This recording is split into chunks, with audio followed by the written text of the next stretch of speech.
साथियों 29 मई विश्व इतिहास का एक गौरवशाली दिन के रूप में माना जाता है।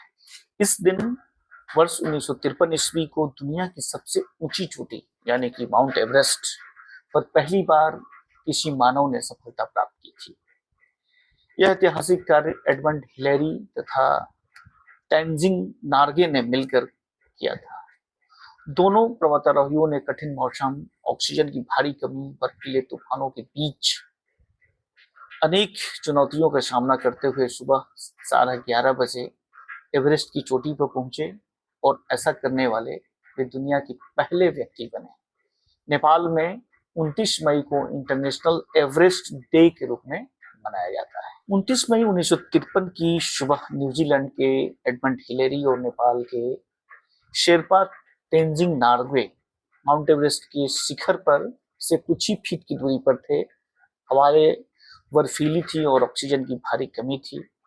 हर कदम मौत के मुंह पर पैर रखने वाला था। उनके सामने एक विशालकाय और सीधी बर्फ की चट्टान थी जिसे आज हेलरी स्टेप कहा जाता है।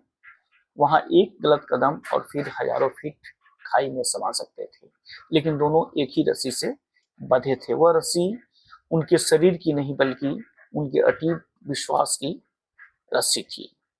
हेलरी ने साहस जुटाकर बर्फ पर कुल्हाड़ी मारी और रास्ता बनाया और तेनजिंग ने नीचे से उन्हें सहारा दिया। कठिन संघर्ष के बाद सुबह 11:30 बजे दोनों ने इतिहास रच दिया। एवरेस्ट के शिखर पर कदम रखने वाले दुनिया के पहले इंसान बने। जब नीचे उतरकर वापस आए तो पूरी दुनिया में तहलका सा मच गया। हर पत्रकार एक ही सवाल पूछ रहा था कि आप दोनों में से पहला कदम शिखर पर किसने रखा था, पहले नंबर पर कौन था। तब तेनजिंग ने मुस्कुराते हुए लोगों को बहुत ही प्रेरक उत्तर दिया। उन्होंने कहा कि हम एक टीम के रूप में ऊपर बढ़ रहे थे, चढ़ रहे थे।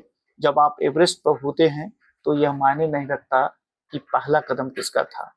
हम दोनों एक ही रस्सी में बंधे हुए थे और अगर एक गिरता तो दूसरा भी नहीं बच सकता था।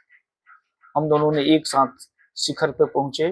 बाद में हेलरी ने भी हमेशा यही कहा कि इस पूरी सफलता के समान रूप से भागीदार हैं, कोई कम या कोई अधिक नहीं है।